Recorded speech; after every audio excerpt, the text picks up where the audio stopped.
Good afternoon, everyone. This is Billy McDermott from Candidate.ID.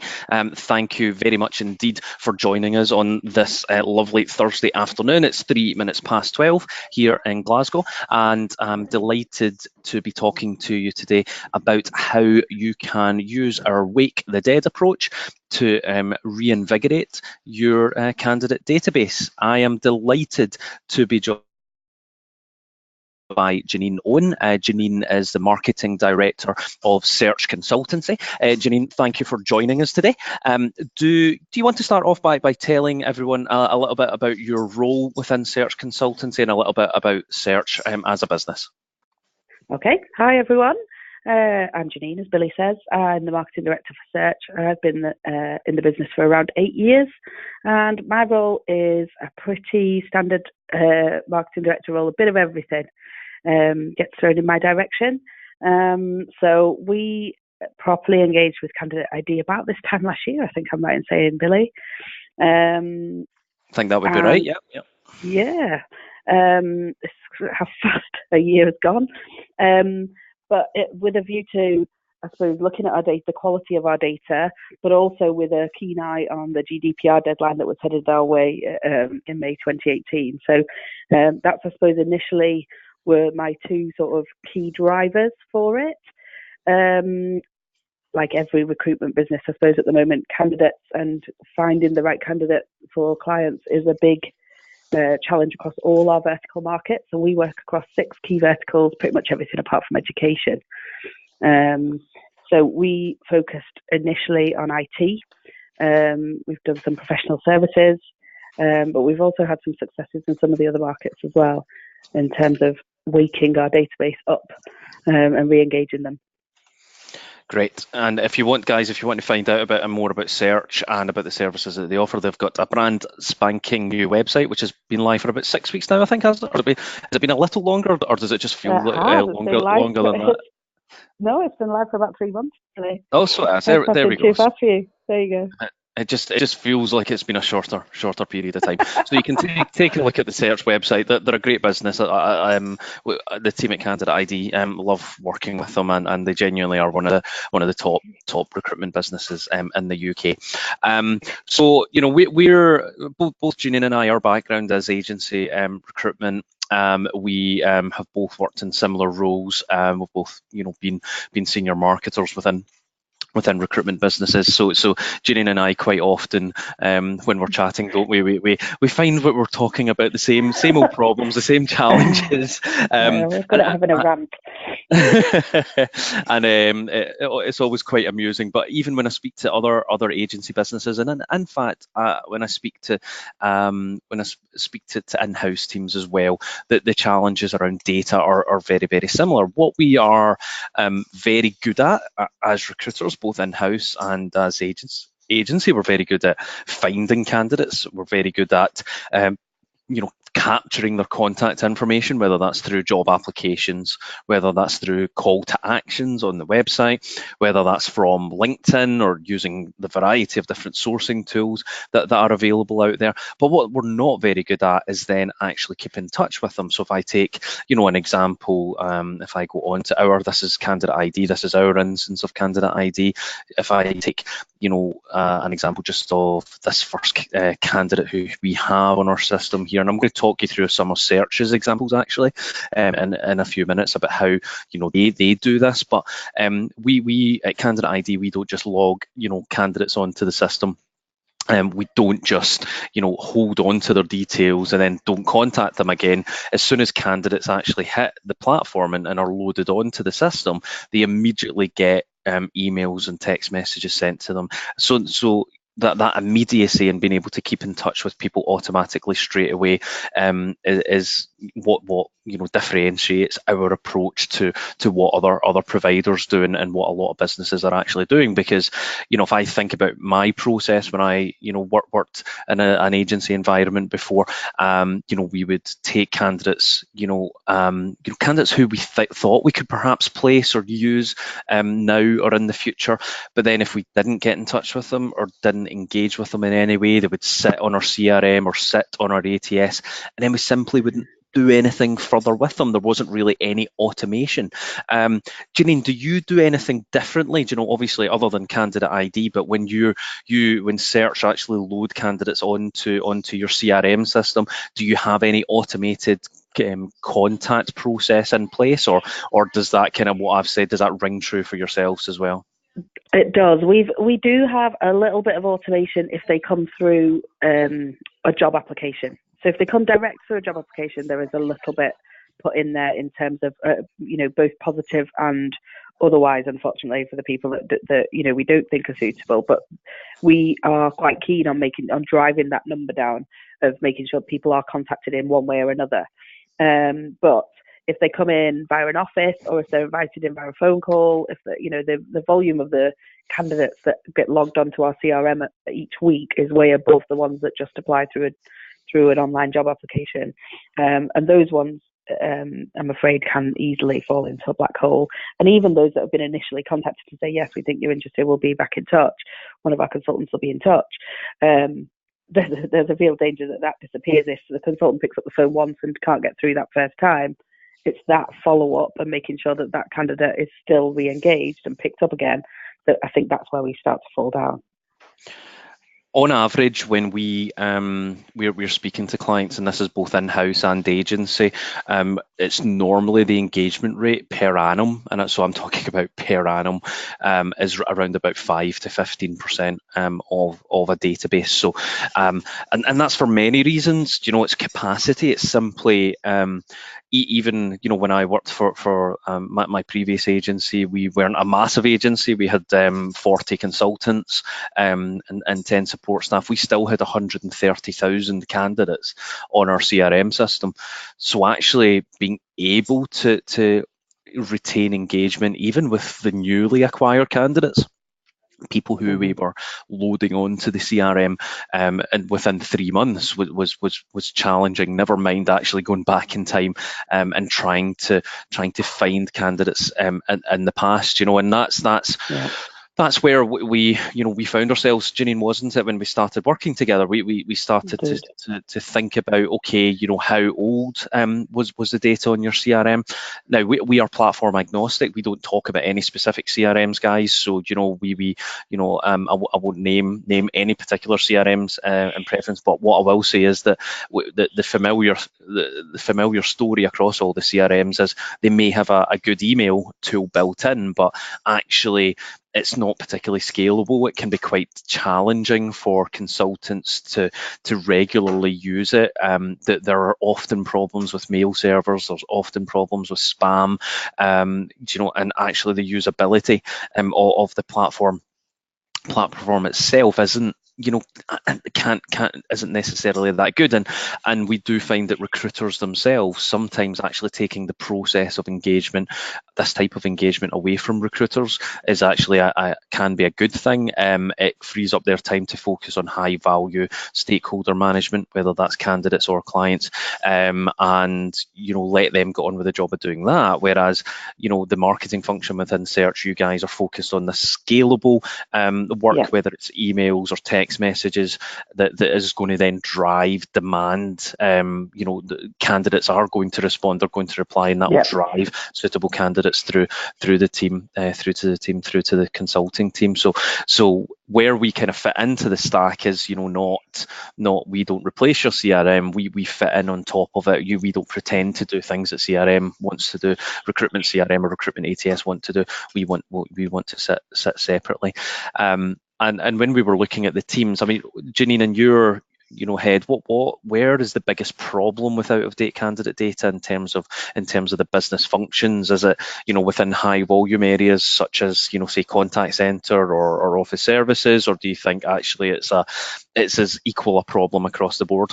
Yeah, I think it was, for us, when we started to look at it, it was an equal problem. The volumes are a little bit different because obviously it's just the volume of candidates coming in to the CRM from a business services perspective, dwarf that our business sees.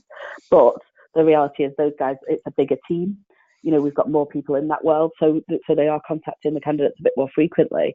So but we had a problem across the board. So we could see genuinely huge opportunity with all of our different business streams.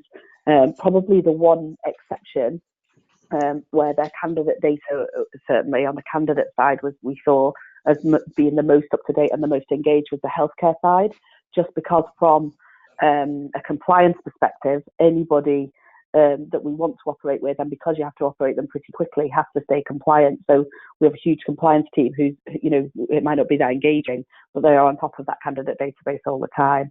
So probably that's the one exception that we found in our business. And that's quite an interesting difference. In my experience, the more specialist divisions were probably a little bit better because their market was smaller. They were able to get round people a little bit better. The demand for those the demand for candidates within specialisms, particularly when it was contingency as opposed to permanent, meant that there was a real focus on that ongoing and continuous conversation, as opposed to perm, where it's a little bit more, there's no I suppose that continuous flow of candidates. With perm, it's perhaps it's easier. Perhaps we're a victim of using job boards too much and being a little bit reactive when it comes to perm. We can normally post out vacancies and get candidates straight away. It's maybe a little bit harder with the contingency workforces to do that. You want to keep in touch with people so that when they're going to be available for their next contract. For example, what's their end date going to be in their role. There's a few different factors that come into it. But I think that's only true for your really active candidates. I think that is true for the professions and for IT and those sort of more those more skilled candidates. But I also think that they only maintain a certain number. So you've got the turnover in any recruitment business also means that there is just that candidate sort of black space that sits in everybody's CRM somewhere of candidates that somebody found, somebody was talking to, but then they left, and on it goes. And because of the value of some of those candidates and the potential value of some of those placements that you could make off the back of those candidates, it makes it a real opportunity, I suppose, to wake them back up again and re-engage them with existing consultants. Absolutely. So we started off with the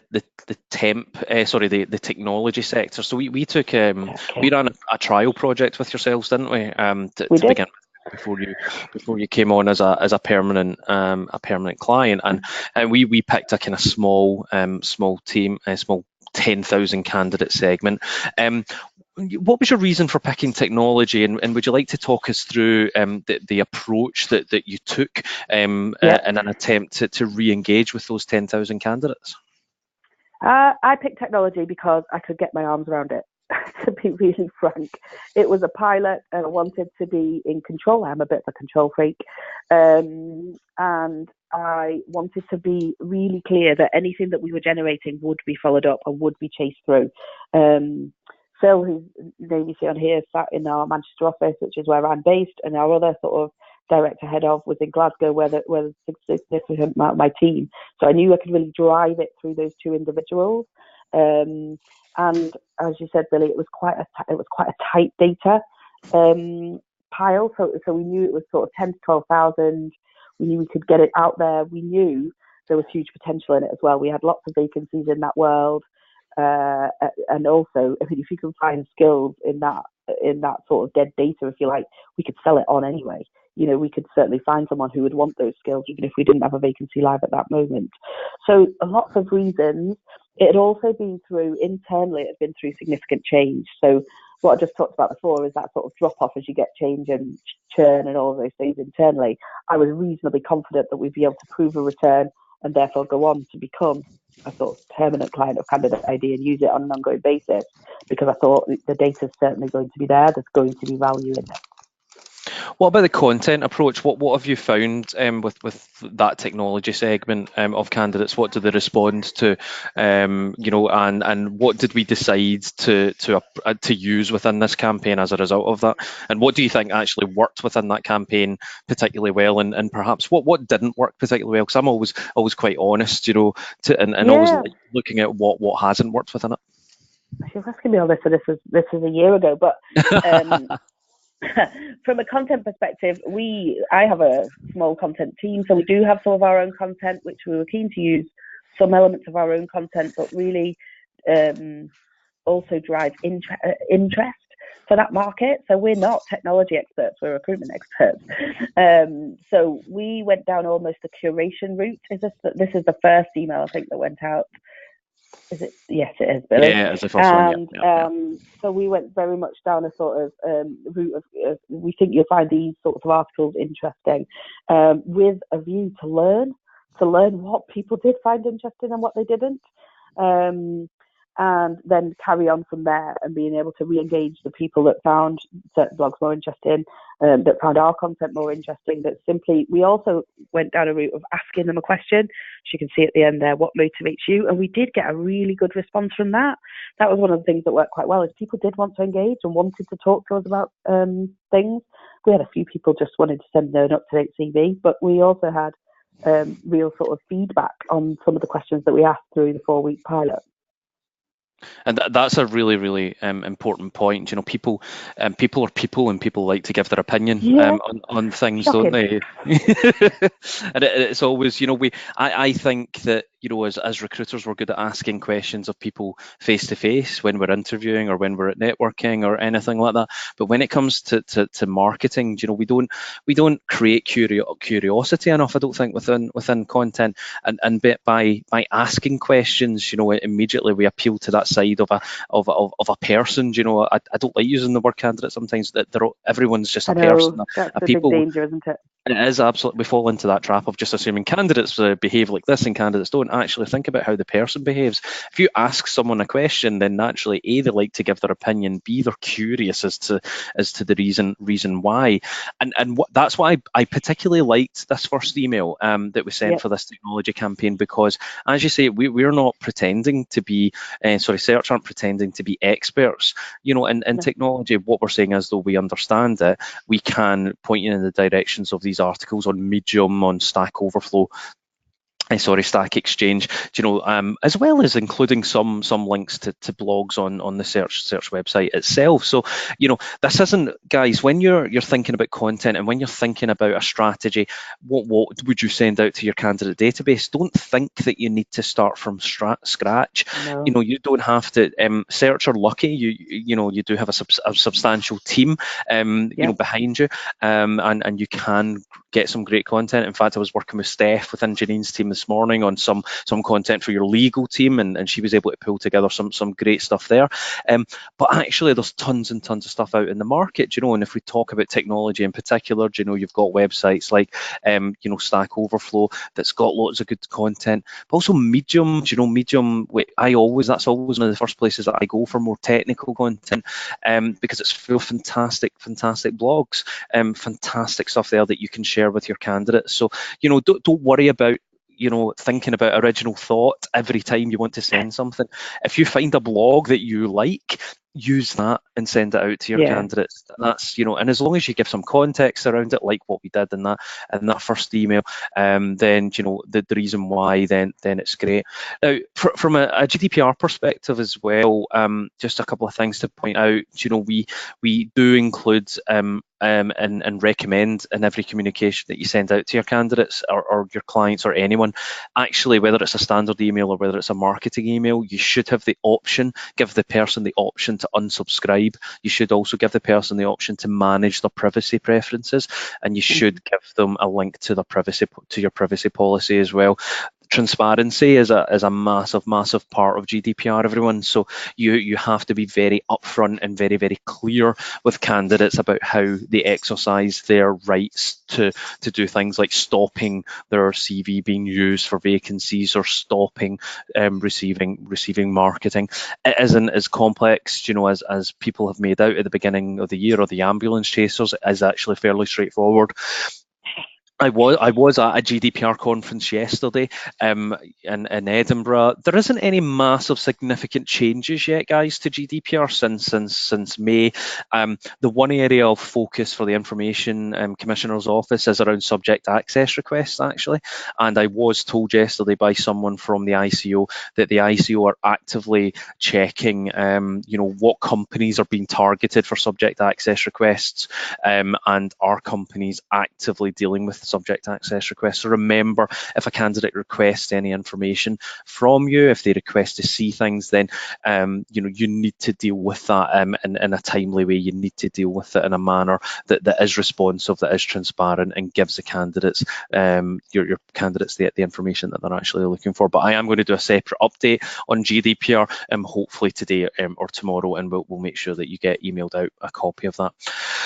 Now, other approaches that we took, Janine, we've ran a lot of campaigns now for you over the past year. In fact, I think if I hit the again, we're just in our Candidate.ID instance. We're now up to campaign number 308. Some of which have been really successful with brilliant open rates. Some of them have been less successful, but at all times what we've got transparency over what candidates have opened the emails, but also what candidates have engaged with content, and that's crucial when it comes to sending out content. There isn't any point in sending out emails if you don't know who's opened and if you don't know who's actually engaged. And at Candidate.ID, we use a candidate scoring process for that. Now, I can't show any of Search's candidates for data privacy reasons, but I can talk through this on our system. This is a candidate who scored 43 points, and I can see by looking at the candidate's record, I can see exactly what that candidate has done. I can see how many points they've scored and what actions actually contributed to those points. So what that does by having when you re-engage with your database and when you see how many points, engagement points, we call it ID score, but how many engagement points that candidates have, it allows you to sort through and actually find the high scoring candidates. Because even with that technology segment that you and I were talking about, Janine, yes, it was relatively small, but there was still 10,000 candidates. So it makes it really, really difficult for you to actually find candidates who are engaged unless you've got a tool like Candidate.ID that allows you to sort through and do that.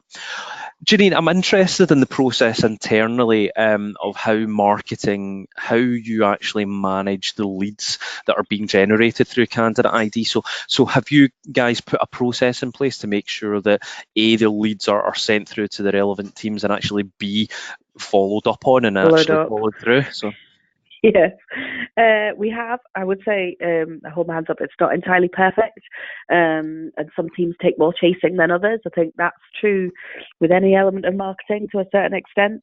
So we're only as good as the people that are there to follow it up. But we have, so we basically collate all the leads, and it depends exactly on the objective of the campaign, I suppose. But if you take something like the IT one, which was very much a Wake the Dead one, or the legal one, which Billy talked about earlier, which is a real sort of engagement piece, then that's about taking the sort of the prime, the people that are really scoring high. So the people that are worth a phone call, worth a chat from a recruiter, but knowing exactly what they've been clicking on, what have they read. So not to be too big brother about it, like the second they click on something, pick up the phone, but with a bit of more of an education process. So we know you're interested in DevOps, and we know you've been interested in these sorts of roles.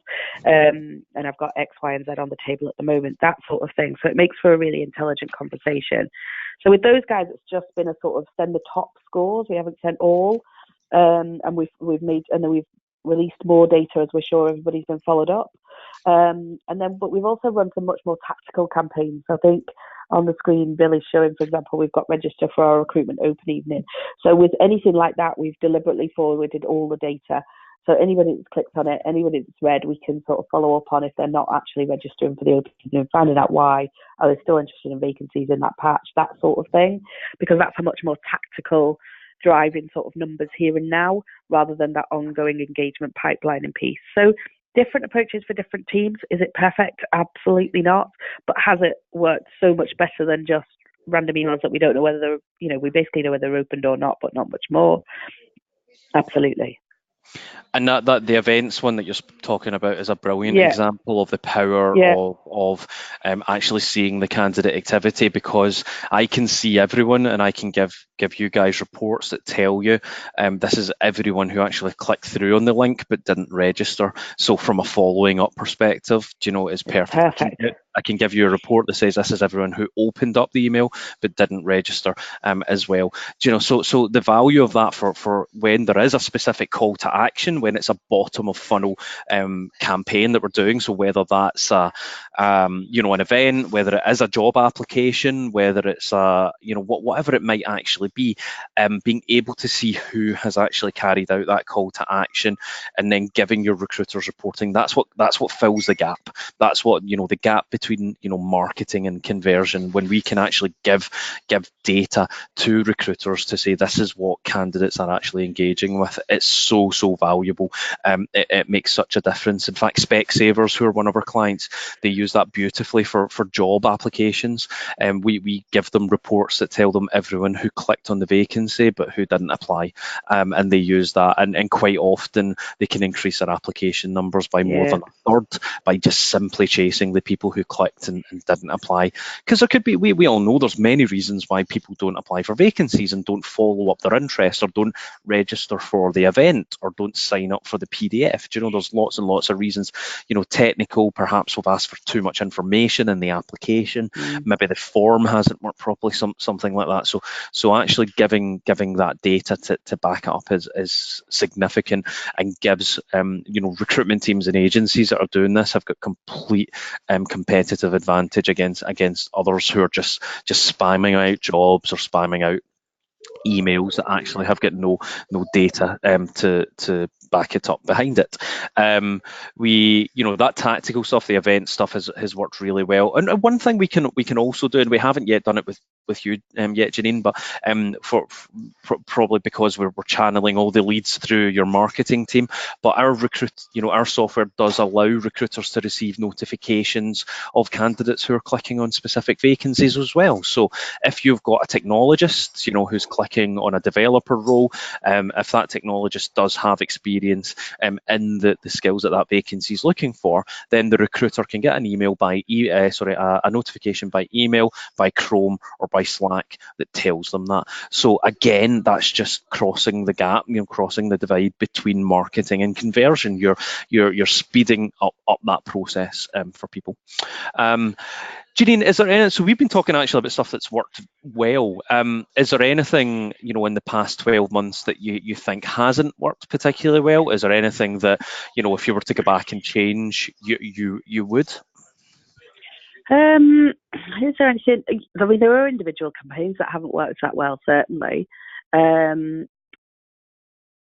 Is there any one thing? I don't think there's anything major, Billy. In real honesty, I think we've learned as we've gone along. Not everything's been perfect, but we've tweaked. There hasn't been anything that I can say absolutely I wouldn't touch that again. I think the follow up is key, and that's where that buy-in in advance, making sure all right, we're controlling it, and I think that for us is important. Taking away that sort of re-engagement piece from the consultants and putting it into marketing has really worked, but the buy-in has been really important in the first place. So why are we doing this, and what can you gain from it? And that's been to different levels with different people. But the legal team, for example, that we talked about, they're very close to their candidates. They believe their data is really. We've had to very much play the line of, but you'll be only talking to the higher ready people. You'll be able to have those conversations on a much more intelligent basis. And it has worked for them. And so almost the proof's been in the pudding to a certain extent. So I think that's been the learn for us, is get that buy-in to whatever degree you need before we can launch off with something. And some of the customer services campaigns, for example, across the summer where, we were in peak and we just needed those numbers, we probably pushed something out through marketing because we knew we could make it work, and then struggled to get that follow-up through busy teams, through teams that were hammering job boards, etc., that didn't see the value because we hadn't put it in up front. So that would be probably the one big learn from my side.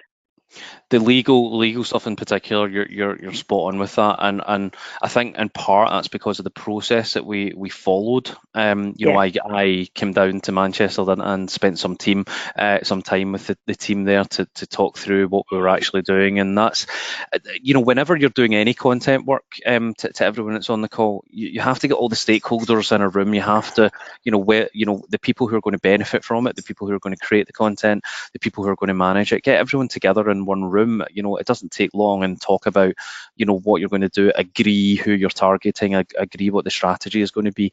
That always makes a massive difference to the success. And the legal campaign, it's nothing complicated. It is like, No, it's not. That came from David, who's the senior divisional manager, and that team. It's content. It's good content. This was targeting newly qualified solicitors. Again, it's not a massive database, but the engagement rates are more than 40%. Yeah. So significant. I don't think there's any other recruitment team, and that I'm aware of, who can say that on a weekly basis that they're engaging with more than 40% of their candidate database. So from again, it's not just about jobs. This isn't jobs. This is career advice. No. Sorry, Janine, Yeah. you were going to say something there. So. No, and I was going to say, and specifically that sort of database, that sort of newly qualified solicitor, to get them, engaged in really anything on a regular basis, it's a tough ask. So that's been a real positive. I think the other thing, Billy, just to say what has worked but probably hasn't worked as well from your side, is that the support that you guys have given us has been just amazing. So to anybody on the call that's thinking, oh my God, yeah, but how do I do this? And I don't know how I'm going to cope with it and all of those things. My team are only just really starting to operate the system properly by themselves now, 12 months later. So there's an awful lot of hand-holding and writing and supporting and driving reports and uploading data and all of those things. It's just been amazing. And it's great. What we love doing, love working with teams like the search team, who absolutely get that this is at the this is the cusp. This is your bleeding edge. You're doing more than what the vast majority of agencies, and particularly the vast majority of bigger agencies like yourself are doing. That's the thing, and you guys absolutely see the benefit. You follow through. You get it, you absolutely get it, and that makes a difference, and you're a great team to work with because of that. So listen, if there's any questions, guys, please fire them in. We've got a couple of minutes left. Apologies for the noise in the background behind me. My office is right on the Broomielaw in Glasgow, which is one of the biggest and busiest roads in Glasgow. So we often get fire engines and ambulances screaming by, particularly at lunchtime. So sorry about that. But just while we're finishing up and waiting to see if there's any questions coming through, my top tips in terms of if you are going to engage with your database and re-engage is, first of all, understand the structure of the data. Understand, how many people. If I look at I can show you, the segments, that Search are using. I can't show you the individual data, but we've got a really good handle on Search's database. We know how to get call centre candidates in Manchester who will be interested in opportunities with Foot Asylum. We know who will be the legal candidates and newly qualified guys. So really understand the data that you're working with. Once you understand the data, you'll have a clear picture of what content you can potentially use. Now, you might not know straight away what content is going to work, but you'll have an idea of what to use. Drop in different types of content, use A/B testing, see what works and what doesn't work. You're not fixed. You don't have to create a schedule and then stick to it. Any platform you're using, and Candidate.ID does this, and other platforms should hopefully do it as well. Use the split testing, the A/B testing that's there to see what works, not only just in terms of the content that you're including within an email or within a text message, but also test the subject lines, send the time, change the time that you're sending emails. Sometimes the morning works, sometimes the night works, but test it for a variety of different segments. And then the third thing is, don't let this just be a one-off project. Be like Search, do this all the time. Okay, do this consistently. Make sure that you're at least, I would recommend at least every couple of weeks, your database has to get segmented content sent out to them.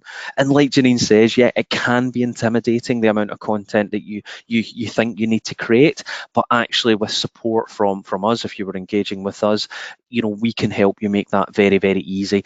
And like I said, use stuff like Medium, use other blogging sites. You can repurpose content. Nothing has to be, created from scratch if you don't have the time to do so. Janine, what would your top takeaways be from the past year in terms of getting the most out of re-engaging with your database? I think you've just used most of them, Billy, if I'm honest. From a content perspective, remember Sorry your about clients that. and candidates. That's all right. I'm used to it. From a content perspective, I would also add use your clients and candidates. We've had some lovely successes talking to a client and saying, would you like us to, use your content about why to work in an organization, whether that's been on video or a blog or however, and they're absolutely delighted that we take the time to publish that to our database. And it's a bit of added value that you can add, and plus it's content that's just there and it's free. So that sort of side of things, I think I hadn't even contemplated when we went into this process, but candidates talking about why they joined X organization, that sort of thing, really easy to do and actually really valuable to the audience. So I think that sort of thing is really positive. As Billy said, really know your data, but also know your teams really well, because you need to know who's going to make this work. Who can you work with initially to get this off the ground? Run it small to begin with. Don't be scared of that. And then, as Billy said, just keep it going. Learn from it. Keep moving, and you'll get greater and greater successes. That's what we've certainly seen. I couldn't stress more the real story side of things that you're talking about there. Use your candidates, use your clients. Yeah. Clients love, when you ask them to get involved in content. It's one of the, it makes people feel special. It makes people feel important. The opportunity for relationship build alone, but also the side effect when you do run that content. People you're associated with your clients. That naturally is fantastic. But the candidate story thing as well works brilliantly. We've done that with yourselves. We've done it with some other agency clients actually as well. Telling the story that gets that gets the highest engagement, both in terms of open rates and click-throughs and conversions. Okay, so storytell, that's a big thing. Those bits of content can be really easy to create. The blogs only need to be 500, 600 words. You can quickly do a minute video with your candidate on an iPhone and send that out. It doesn't have to be massive. So Janine, listen, thank you so much for taking time. I know you're very welcome. All over the country over the past couple of weeks, so appreciate you taking the time out to talk to us, and delighted to be working with you and the team, and looking forward to a really successful 2019 with you. Janine can be found on LinkedIn, of course. Here's her profile. Please do connect with her. I know, Janine, you're always happy to chat to people by all means. about Absolutely. this type of thing. So our LinkedIn profile is /Janine Owen. My name is Billy McDermott. As I said, you can find me on LinkedIn under Billy McDermott. Pretty easy to find. We really appreciate everyone joining in the call today. My next product focus session is going to be, I believe, on the 18th.